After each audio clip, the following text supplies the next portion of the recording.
ముందుగా క్రీస్తు నామమున మీకు మరొకసారి వందనాలు తెలియజేస్తున్నాను. తెలుసుకుంటూ ఉన్నాం అపోస్తలుల కార్య గ్రంథాన్ని. అపోస్తలుల కార్యముల గ్రంథము రచయిత లూకా థెయోఫిలా అనే వ్యక్తికి రాస్తూ ఉన్నాడు ఈ అపోస్తలుల కార్యముల గ్రంథాన్ని. మనం తెలుసుకున్నాం, 25వ అధ్యాయం వరకు తెలుసుకుంటూ వచ్చాం. ఏం జరిగింది అనేది చూసినట్లయితే యేసుక్రీస్తు వారు ఆరోహణం అవ్వడంతో ఆ అధ్యాయం మొదలవుతోంది. యేసుక్రీస్తు వారు పునరుద్ధానుడయ్యుండి ఆరోహణమై వెళ్ళిపోయేటప్పుడు శిష్యులను, మీరు ఇక్కడ నుంచి బయలు వెళ్ళక ఇక్కడే ఉండండి, యెరూషలేములోనే ఉండండి, దేవుని ద్వారా మీకు వాగ్దానం చేయబడిన ఆ పరిశుద్ధాత్మ బాప్తిస్మం మీకోసం ఉంది కాబట్టి మీరు ఎక్కడికి వెళ్ళొద్దని చెప్పడము, అక్కడ వాళ్ళు ఉండడము, పరిశుద్ధాత్మ అగ్ని నాలుకల వల్లే విభాగింపబడినట్టుగా వాళ్ళ మీదికి వ్రాలడము, ఆ తర్వాత వాళ్ళు అన్య భాషలతో మాట్లాడడము, ఆ తర్వాత పేతురు మొదటి ప్రసంగాన్ని మొదలుపెట్టినప్పుడు రమారమి 3000 మంది పురుషులు అప్పుడు బాప్తిస్మం పొందడం అనేది మనము చూసాం. ఆ తర్వాత శోధన వచ్చింది. అపోస్తలులు యెరూషలేములో ఉండి ప్రారంభ శతాబ్దపు క్రైస్తవులు, ఆ శిష్యులు చెల్లా చెదురైపోతున్న పరిస్థితి ఏర్పడినప్పుడు వాళ్ళు అనేక ప్రాంతాలకు వెళ్ళి ప్రకటించడం మనం చూసాం. తర్వాత కొర్నేలి అనే ఒక అన్యుడు తన ధర్మ కార్యాలను బట్టి దేవదూత అతనికి దర్శించి, ఇదిగో నీ ధర్మ కార్యాలను, నీ ప్రార్థనలు దేవుని సన్నిధికి చేరాయి, అయితే ఇవి నిన్ను రక్షణలోకి నడిపించే అవకాశం లేదు, నీవు రక్షణలోకి రావాలి అంటే క్రీస్తు నామమున, తండ్రి కుమార పరిశుద్ధాత్మ నామమున నీవు బాప్తిస్మం పొందాలి, అప్పుడే నీకును నీ కుటుంబానికి నువ్వు రక్షణ అన్నప్పుడు అతడు పేతురుని పిలుచుకొని ఆ సువార్త విని విశ్వసించి క్రీస్తును దేవుని కుమారుడిగా తన నోటితో ఒప్పుకొని అంగీకరించి బాప్తిస్మం పొంది తాను తన కుటుంబము రక్షింపబడిన విధానాన్ని మనం చూసినప్పుడు అన్యజనులు కూడా రక్షణకు పాత్రులే, దేవుని జనులు అవ్వడానికి అవకాశం ఉంది అన్న విషయాన్ని మనము గమనించాం. ఆ తర్వాత స్టెఫెను అనే వ్యక్తిని మనం చూసాం. అతను రాళ్లతో కొట్టబడి చంపబడుతున్నప్పుడు ఆకాశం తెరవబడుటయు మనుష్య కుమారుడు దేవుని కుడిపార్శ్వమున నిల్చుండుటయు నేను చూచుచున్నాను అని చెప్తూ, వాళ్ళు రాళ్లతో కొడుతూ ఉన్నప్పుడు, ప్రభువా వీళ్ళు ఏం చేస్తున్నారో వీరెరుగను గనుక వీరిని క్షమించుడి అని యేసుక్రీస్తు వారికి ఉన్న మనస్సును ఆయన కూడా కనపరచడం మనం చూసాం. అప్పుడు అతని చావుకు సౌలు అనే ఒక యవ్వనుడు సాక్షి అయి ఉన్నాడని, ఆ తర్వాత ఆ యవ్వనుడు అనేక మంది ఈ క్రైస్తవులను హింసించడానికి దమస్కు పట్టణానికి బయలు వెళ్తున్నప్పుడు మార్గ మధ్యంలో దమస్కు పట్టణము బయట ఆ పట్టణానికి ఎంటర్ అయ్యేటప్పుడు ఒక గొప్ప వెలుగు ఆయన్ను అడ్డగించడము, సౌలా సౌలా మునికోలలకు నీవు ఎదురు తన్నలేవు, ఇదిగో నీవు హింసించుచున్న యేసును నేనే అని చెప్పడము, ఆ తర్వాత సౌలు కూడా విశ్వసించి బాప్తిస్మం పొందడము, ఆ తర్వాత అతను శోధనలు అనుభవించడం మనం చూస్తూ వచ్చాం. అయితే 25వ అధ్యాయంలో ఆయన ఫేస్తు అనే దేశాధికారి దగ్గర ఉండడం జరిగింది. ఫేస్తు అనే అధికారి దగ్గర, తీర్పు దగ్గరికి రావడం జరిగింది. ఆ తర్వాత ఏం జరుగుతుంది అనేది మనం చూద్దాం. ఇదిగో ఫేస్తు దగ్గర అతను విన్నవించుకునింది ఏంటంటే, నేను కైసరు అనే రాజు, రోమా చక్రవర్తి ఉన్నాడు, ఆయన దగ్గర నా మనవిని, నేను ఏదైతే నా మీద నింద మోపబడుతుందో దాన్ని ఆయన దగ్గరే నేను చర్చించుకుంటానని సెలవిచ్చాడు. అప్పటికే ఫేస్తు ఏం చేశాడంటే, ఎవరెవరైతే నింద మోపారో పౌలు మీద వాళ్ళందరినీ పిలువనంపించాడు, రండి. ఎందుకు అంటే ఇరుపక్షాల వాదం వినకుండా, ఇరుపక్షాల వారి వైపు మాటలు వినకుండా న్యాయం తీర్చడం అది న్యాయం కాదు, అన్యాయమే అవుతుంది. కాబట్టి పౌలు మీద ఎవరైతే నిందలు మోపుతున్నారో, పౌలు మీద ఎవరైతే దోషారోపణలు చేస్తూ ఉన్నారో, ఇతడు దేవదూషణ చేశాడు, ఇతడు ఈ విధంగా పునరుద్ధానం గురించి ప్రకటిస్తున్నాడు, ఇదిగో సిలువ వేసి చంపిన యేసు పునరుద్ధానుడయ్యాడని, ఆయనే ప్రభు అని ప్రకటిస్తున్నాడని ఎవరెవరైతే ఇది చెప్తా ఉన్నారో, ఎవరెవరైతే నింద మోపుతా ఉన్నారో వారందరినీ రమ్మని చెప్పి, ఏదైతే ఆయన మీద నింద మోపుతున్నారో చెప్పండి అన్నప్పుడు వాళ్ళు రకరకాల కాజెస్ చెప్పడం మొదలుపెట్టారు. ఈ విధంగా ఈ విధంగా ఈ విధంగానే. అయితే రుజువు చూపించండి అన్నప్పుడు మాత్రము రుజువు చూపించలేకపోయారు. కాబట్టి ఇతనిలో ఏ దోషము లేదనేది ఆ అధికారికి తెలిసిపోయింది. ఫేస్తు అనే అధికారికి తెలిసిపోయింది. అప్పుడు పౌలు గారు ఏమన్నారంటే, నేను రోమా చక్రవర్తి అయిన కైసరు దగ్గరనే నేను మనవి చేసుకుంటాను, ఆయన దగ్గరనే నేను విన్నవించుకుంటాను అన్నప్పుడు సరే అని సెలవు ఇవ్వడం జరిగింది. ఆ తర్వాత ఏం జరిగింది అనేది చూద్దాం.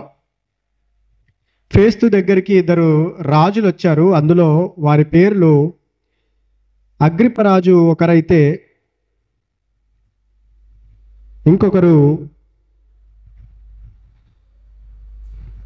బెర్నేకే అనే రాజు. ఫేస్తు దగ్గరికి ఇద్దరు రాజులు వచ్చారు. అగ్రిప్పరాజు ఒకరు, బెర్నేకే రాజు ఒకరు. వాళ్ళు కూర్చొని మాట్లాడుతూ ఉన్నప్పుడు ఫేస్తు పౌలుని గురించి చెప్పాడు. ఇదిగో మా దగ్గర ఒక ఖైదీ ఉన్నాడు, అతని సంగతి ఇది, అతని మీద నింద ఈ విధంగా మోపారు, అయితే ఆ నింద రుజువు చేయడానికి అవకాశం లేకపోయింది. మీరు రేపొద్దున, అగ్రిప్పరాజు అడుగుతాడనమాట, నేను ఇతను చెప్పేది నేను వినాలనుకుంటున్నాను అన్నప్పుడు, అయితే రేపటి రోజున మీరు వినొచ్చు, నేను పిలిపిస్తాను పౌలుని అని చెప్పడం జరిగింది. ఆ అగ్రిప్పయు బెర్నకేను అక్కడ ఆ రాజ సమూహంలోకి, ఫేస్తు రాజు యొక్క ఆ అధికారి యొక్క సమూహ ఏమంటారు ఆ సభలో ఉన్నప్పుడు జరుగుతున్న సంఘటనలు మనం 26వ అధ్యాయంలో చూస్తాం. అపోస్తల కార్యములు 26వ అధ్యాయం మొదటి నుంచి మనం చదివినట్లయితే, అగ్రిప్ప పౌలును చూచి, నీ పక్షమున చెప్పుకొనుటకు నీకు సెలవైనది అనెను. అప్పుడు పౌలు చెయ్యి చాచి ఇలాగు సమాధానం చెప్పసాగాను. అగ్రిప్పరాజా, తమరు యూదులలో ఉండు సమస్తమైన ఆచారములను వివాదములను విశేషముగా ఎరిగిన వారు గనుక యూదులు నా మీద మోపిన నేరములన్నిటిని గూర్చి నేడు తమరి ఎదుట సమాధానం చెప్పకొనబోచున్నందుకు నేను ధన్యుడనని అనుకొనుచున్నాను. తాల్మితో నా మనవి వినవలనని వేడుకొనుచున్నాను. ఏమంటున్నాడు అగ్రిప్పరాజా? పెద్ద రాజు, ఎవరికంటే ఫేస్తు కంటే పెద్ద అధికారి. అతను వచ్చి ఇదిగో పౌలుని చూసి ఏమంటున్నాడు, నీ పక్షాన చెప్పుకుంటాకు ఏమైతే ఉందో అది సెలవివ్వు, చెప్పు, మేము వింటాం, నువ్వేం చెప్పాలనుకుంటున్నావో అని ఈ విధంగా చెయ్యి చాచి చెప్పగా పౌలు ఏమంటున్నాడంటే, అగ్రిప్పరాజా, మీకు యూదుల ఆచారాలు కానీ యూదుల విధి విధానాలు కానీ అన్నీ బాగా తెలుసు, ప్రవక్తల గురించి కూడా మీకు బాగా తెలుసు. కాబట్టి మీ ఎదుట నేను చెప్పుకొనబోతున్నందుకు ఎంతో ధన్యుడనని భావిస్తున్నా. ఏమంటా? ఎంతో ధన్యుడను అని భావిస్తున్నానని సెలవిస్తూ, ఇదిగో నా మీద మోపిన నేరములన్నిటిని గూర్చి నేడు తమరి ఎదుట సమాధానం చెప్పుకొనబోచున్నా. ఇదిగో ఏదేదైతే నా మీద నింద మోపారో వాటన్నిటిని గురించి నేను సమాధానం చెప్తాను అని అంటూ, తాల్మితో, కొద్దిగా ఓపికతో నా మనవిని వినండి అని వేడుకుంటూ ఈ విధంగా మొదలుపెట్టాడు.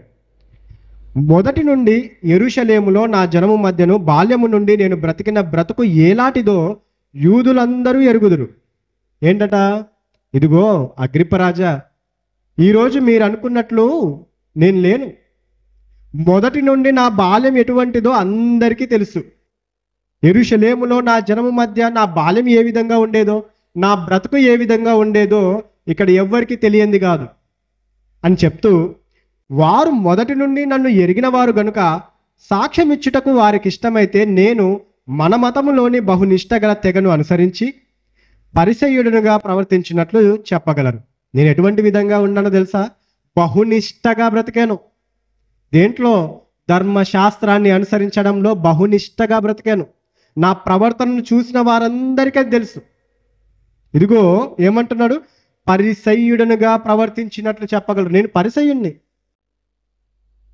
నేను ఏ విధంగా బ్రతికానో యెరూషలేములో నా బ్రతుకును, నా పెరిగిన విధానాన్ని చూసిన వారందరూ నేనెంత నిష్ట గలవాణ్ణో చెప్పగలరు. ఇప్పుడైతే దేవుడు మన పితరులకు చేసిన వాగ్దానము విషయమైన నిరీక్షణను గూర్చి నేను విమర్శింపబడుటకు నిలిచి ఉన్నాను. నన్ను ఇక్కడ ఎందుకు నిలబట్టారో తెలుసా? దేవుడు మన పితరులకు ఒక వాగ్దానం చేశాడు. ఆ వాగ్దానం గురించే నేను విమర్శింపబడుతున్నా. ఇదిగో నేను ఏ విధంగా జీవించానో అందరికీ తెలుసు. అయితే ఆ జీవించిన విధానంలో నేను ధర్మశాస్త్రంలో చెప్పబడిన ఆ ప్రవక్తల నోటి నుండి వచ్చిన మాటలను, ఇదిగో అంతకు ముందున్న పితరులకు వాగ్దానం చేయబడిన మాటలను, ఈ విధంగా జరిగింది, ఈ విధంగా నెరవేరుతుంది అని చెప్పినందుకు నన్ను మీ ఎదుట విచారణకు, రాజుల ఎదుట, అధికారుల ఎదుట విచారణకు నిలబెట్టారు. మన 12 గోత్రముల వారు ఎడతెగక దివారాత్రులు దేవుని సేవించుచు ఆ వాగ్దానము పొందుదుమని నిరీక్షించుచున్నారు. ఓ రాజా, ఈ నిరీక్షణ విషయమే యూదులు నా మీద నేరము మోపి ఉన్నారు. ఏంటంట అక్కడ ఏమన్నాడు? 12 గోత్రముల వాళ్ళు ఉన్నారు కదా, వాళ్ళందరూ ఒక్క విషయమై నిరీక్షణ కలిగి ఉన్నారు. ఏమంట ఆ నిరీక్షణ? మా రాజు వస్తాడు, మెస్సియా వస్తాడు, ఈ బంధకాలన్నిటిలో నుండి మమ్మల్ని విడిపిస్తాడు, ఆయన యుగ యుగాలు వెళ్తాడు. ఇది ఎవరికి చెప్పబడినది?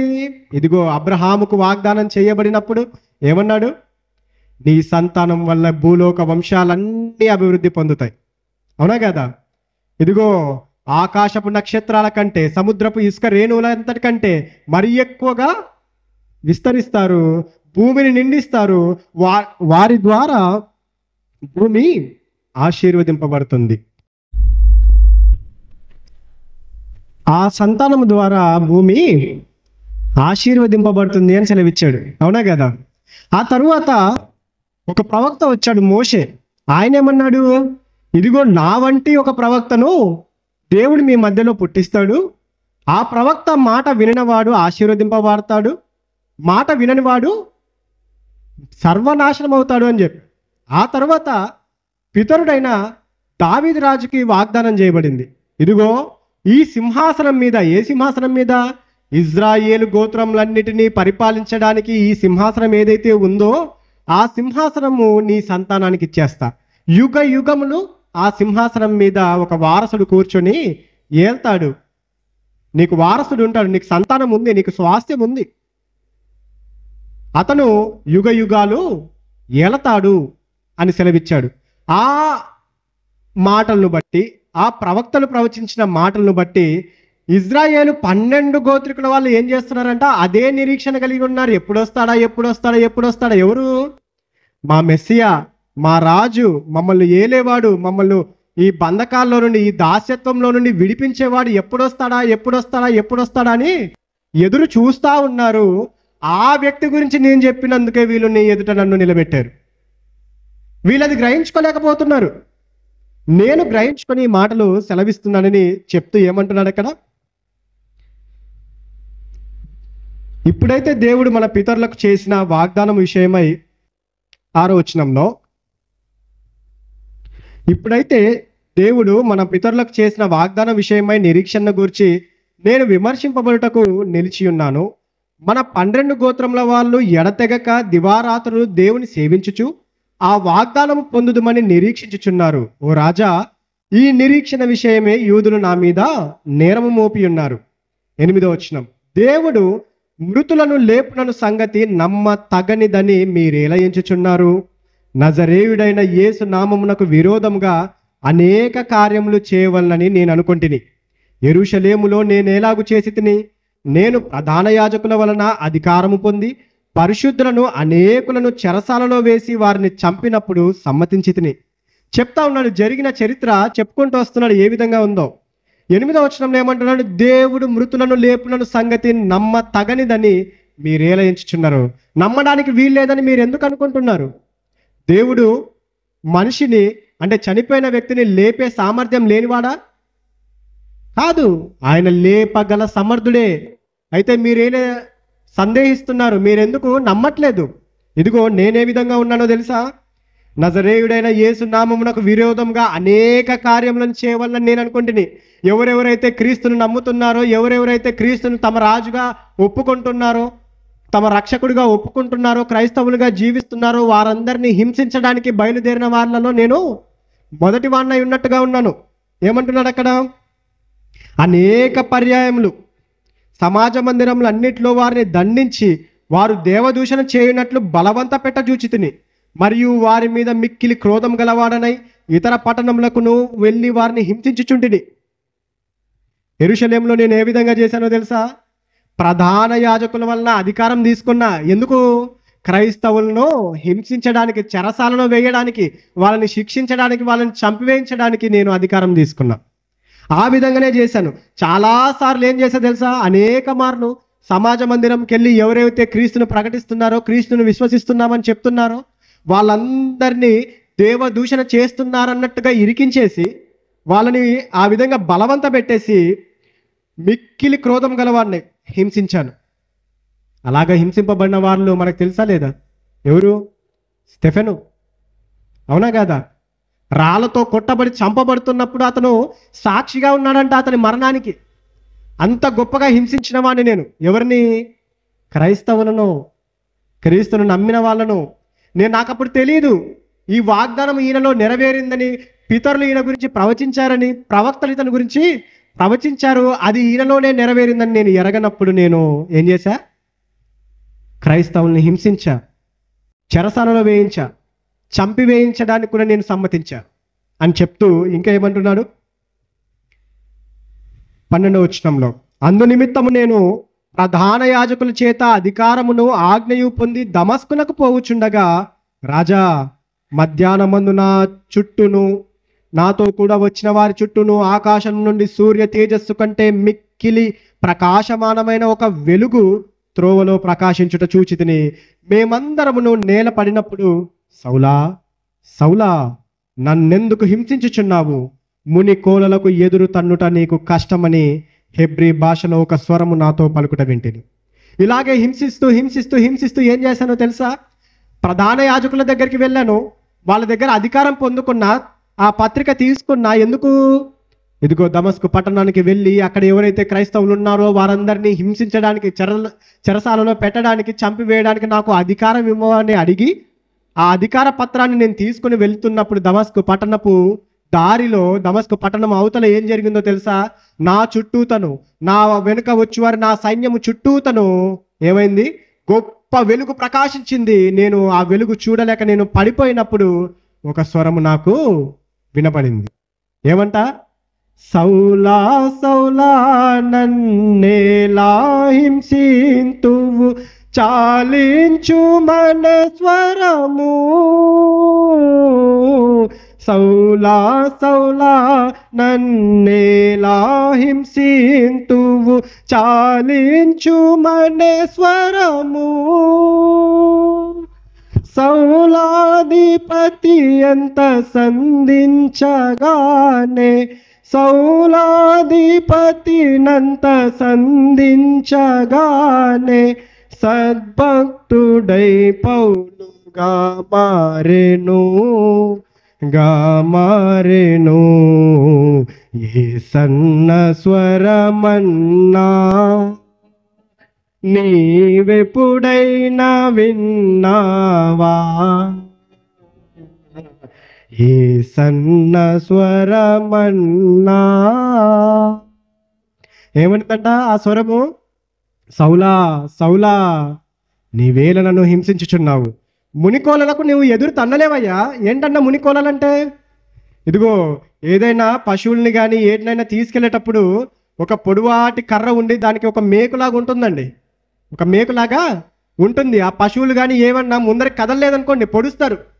పొడిస్తే ఆ గాయానికి అవి ఏం చేస్తాయి? అమ్మో, నా యజమాని పొడి చేసేస్తాడు, నేను మారం చేయకూడదు, నేను బెట్టు చేయకూడదు, నేను మొండిగా ప్రవర్తించకూడదు. ఎందుకు? ప్రవర్తిస్తే వచ్చేస్తాడు, పొడి చేస్తాడు. గాయం ఎవరికి? నాకే అని ఆ పశువులు ముందరికి వెళ్ళిపోయేవి. అవునా కదా?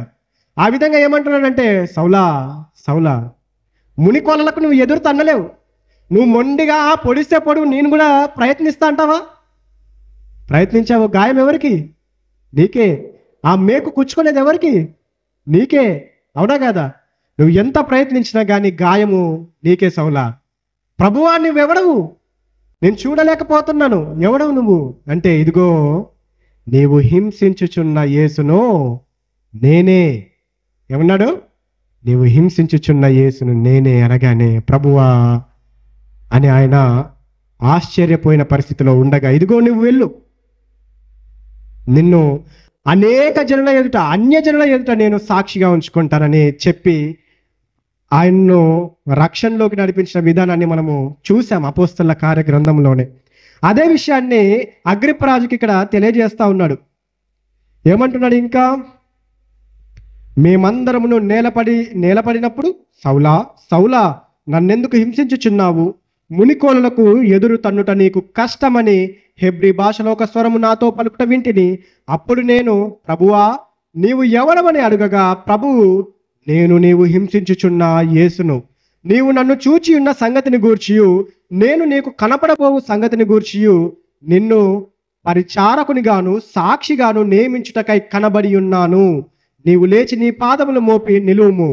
నేను ఈ ప్రజల వలనను అన్యజనుల వలనను హాని కలగకుండా నిన్ను కాపాడేదను. అభయం ఇస్తున్నాడండి యేసుక్రీస్తు వారు. ఏమంటున్నారు? ఇదిగో నువ్వు లేచి నిలబడు, నువ్వు హింసించుచున్న యేసును నేనే. నువ్వేం చేస్తావంటే, నిన్ను ఎందుకు నేను లేపుకుంటున్నానంటే, నీకెందుకు నేను కనపడ్డానో తెలుసా? ఎవరికి పడితే వాళ్ళకి కనబడ్డానికి కాదు, ఏది పడితే అది చెప్పడానికి కాదు, నువ్వు ఏది పడితే అది చేయడానికి కాదు, అనేకుల ఎదుట, అన్యజనుల ఎదుట నీవు నాకు సాక్షివై ఉందువు. ఏదైతే నువ్వు నన్ను చూచావో, సాక్ష్యం అనగా ఏంటి? ఏదైతే చూసావో, ఏదైతే విన్నావో దాని గురించి చెప్పడం. ఇదిగో నా స్వరం నువ్వు వింటున్నావు, నీవు నన్ను చూస్తున్నావు, నా గురించి నువ్వు సాక్షివై ఉంటావు. ఎవరి దగ్గర తెలుసా? అనేక ప్రజల ఎదుట, అన్యజనుల ఎదుట, రాజుల ఎదుట నీవు నన్ను గురించి సాక్ష్యం ఇస్తావు. ఇప్పుడు చెప్తున్నాడా లేదా? ఆయనను గురించే అగ్రిప్పరాజు ఎదుట చెప్తున్నాడు. ఫేస్తు అనే అధికారి దగ్గర చెప్తా ఉన్నాడు. బెర్నికే అనే రాజు దగ్గర ఆ సభలో చెప్తా ఉన్నాడు. ఇప్పుడు కైసర్ను, రోమా చక్రవర్తి అయిన కైసర్ను ఎదుర్కోవడానికి వెళ్తా ఉన్నాడు. అనేక ప్రజల ఎదుట నీవు నాకు సాక్షివై ఉంటావు, అందుకు నేను నీకు కనపడ్డా. ఇదిగో లే, నీ పాదాలు మోపి నిలువుము. నేను ఈ ప్రజల వలనను అన్యజనుల వలనను హాని కలగకుండా నిన్ను కాపాడుతా. ఎవరు నీకు హాని చేయలేరు. ఇదిగో రూపింపబడి ఉన్న ఏ ఆయుధంను నీకు హాని కలగకుండా నేను చూస్తాను. నువ్వు లేచి నిలబడు, బయలుదేరాల్సింది ఉంది. అనేకుల ఎదుట నన్ను గురించి నీవు సాక్ష్యము చెప్పవలసి ఉంది అని చెప్పినప్పుడు, వారు చీకటిలో నుండి వెలుగులోనికి సాతాను అధికారము నుండి దేవుని వైపునకు తిరిగి నా యందలి విశ్వాసము చేత పాప క్షమాపణను పరిశుద్ధపరచబడిన వారిలో స్వాస్థ్యమును పొందినట్లు వారి కన్నులు తెరచుటకై నేను నిన్ను వారి యొద్దకు పంపెదనని చెప్పాను. ఏమంట? చీకటిలో నుండి ఆశ్చర్యకరమైన తన వెలుగులోనికి, సాతాను బంధకాల్లో నుండి దేవుని అధికారంలోనికి వచ్చేలాగున నీవు అనేకులను నడిపించడానికి నేను ఎన్నుకొని ఉన్నా. బయలుదేరాలి నువ్వు, నీకు చాలా పెద్ద పని నేను ఉంచి ఉన్నాను అని సెలవిస్తా ఉన్నాడు. కాబట్టి అగ్రిప్పరాజా, ఆకాశం నుండి కలిగిన ఆ దర్శనంనకు నేను అవిధేయుడను కాక, మొదట దమస్కులోని వారికిని, యెరూషలేములోను యూదయ దేశం అందంతటను, తరువాత అన్యజనులకును వారు మారు మనస్సు పొంది దేవుని తట్టు తిరిగి మారు మనసునకు తగిన క్రియలు చేయవలనని ప్రకటించుచుంటిని. ఇదిగో ఏమైంది? దమస్కు పట్టణంలోనికి నేను వెళ్ళా. నా కళ్ళు కప్పబడి ఉన్నాయి పొరలతో. అక్కడ దేవుడు ఒకరిని ఏర్పాటు చేశాడు. అక్కడి నుంచి నేను ఆ విధంగా వాళ్ళ ద్వారా సువార్త విన్నా. ఏ విధంగా అని తెలుసుకున్నా. వెంటనే దమస్కు పట్టణంలోని సమాజ మందిరంలోనికి వెళ్ళి నేను ప్రకటించడం ఆరంభించాను. అయితే అక్కడున్న యూదులు ఏం చేశారు తెలుసా? నన్ను చంపడానికి ప్రయత్నం చేశారు. అక్కడి నుంచి నన్ను గంపలో దింపి పంపినప్పుడు నేను మళ్ళీ యెరూషలేమునకి వచ్చాను. అక్కడ సహోదరులను కలుసుకోవాలని, అపోస్తలను కలుసుకోవాలని ఉంటే వాళ్ళు భయపడి నన్ను కలుసుకోలేదు. మరలా దేవుని దయ వల్ల, క్రీస్తు దయ వల్ల నేను అక్కడ వాళ్ళని కలుసుకునే అవకాశాన్ని దేవుడు మళ్ళా కల్పించాడు. ఇలాగూ అనేక ప్రాంతాలకు వెళ్ళి నేను ఏసే క్రీస్తు అని, ఏసే మెస్సియా అని, ఏసే దేవుని కుమారుడని, ఆయనలోనే రక్షణ ఉందని, ఆయన నమ్ముకున్న వారికే పాప క్షమాపణ ఉందని ప్రకటిస్తూ వస్తూ ఉండగా, ఈ హేతువు చేత యూదులు దేవాలయములో నన్ను పట్టుకొని చంపుటకు ప్రయత్నం చేసిరి. అయినను నేను దేవుని వలనైన సహాయము పొంది నేటి వరకు నిలిచియుంటిని.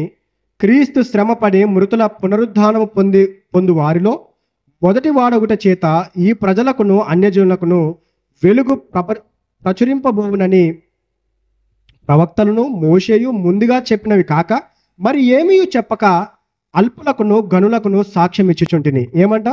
ఇదిగో క్రీస్తును ప్రకటించడం చేత అనేకులు నన్ను చంప చూశారు అని చెప్తూ, అయినను నేను దేవుని వలన సహాయం పొంది నేటి వరకు నిల్చున్నా. నేను బ్రతుకున్నానంటే అది నా గొప్పతనం కాదు, నా బలం కాదు. ఏంటంట? దేవుని సహాయం వల్లనే, దేవుని దయ వల్లనే నేను ఆ వారందరు ఎవరెవరైతే నన్ను చంపబూనుకున్నారో, చంపాలని యత్నం చేశారో, ప్రయత్నం చేశారో వాళ్ళందరి నుండి నేను ఎలాగూ తప్పించుకున్నాను? దేవుని దయ వల్లనే నేను తప్పించుకున్నా. ఇంకేమంటున్నాడు అక్కడ?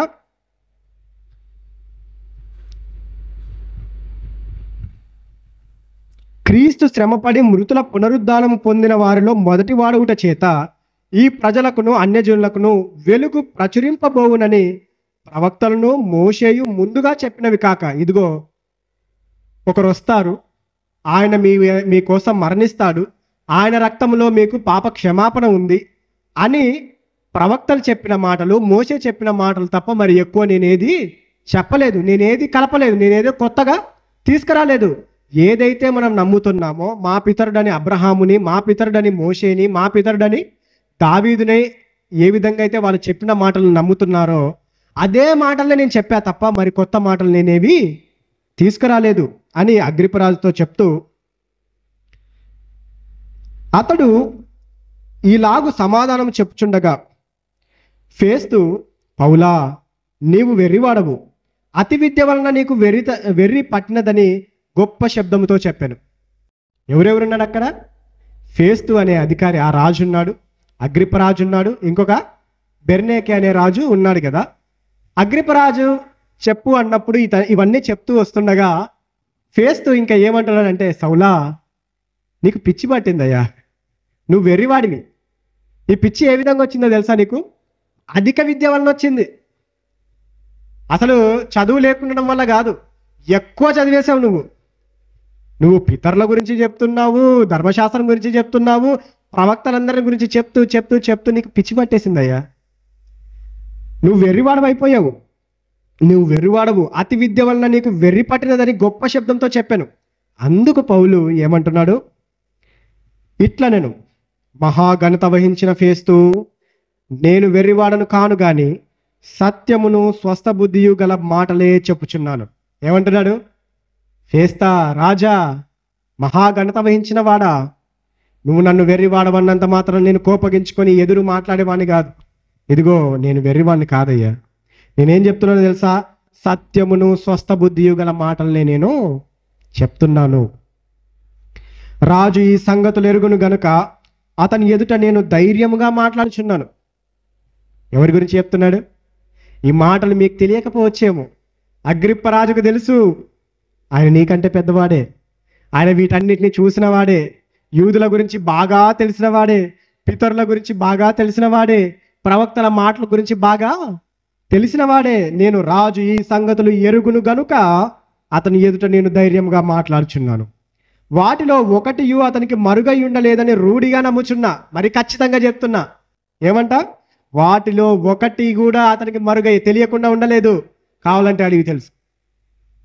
యూదుల ఆచారాల గురించి కానీ, యూదుల నమ్మకాల గురించి కానీ, యూదులు పాటించే విషయాల గురించి కానీ, యూదులు నమ్మే ఆ ధర్మశాస్త్రం విషయం గురించి కానీ, యూదులు చెప్పుకునే ఆ పితరుల గురించి కానీ ఒక్కటి కూడా అతనికి తెలియకుండా లేదు, ఒక్కటి కూడా మరుగై ఉండలేదు అతనికి అని నేను రూఢిగా చెప్తున్నా, రూఢిగా నమ్ముతున్నా, నేను ఖచ్చితంగా చెప్పగలను అంటున్నాడు. ఇది ఒక మూలను జరిగిన కార్యక్రమం కాదు, ఏదో వాళ్ళ మధ్యలో జరిగింది, వీళ్ళ మధ్యలో జరిగింది అనేది కాదు. ఇది ఇజ్రాయేలు జనాంగం అంతటి మధ్యలో జరిగినది. ఇది అవునా కదా? మోషే దొంగచాటున వచ్చిపోయాడా? అబ్రహాము దొంగచాటున వచ్చిపోయాడా?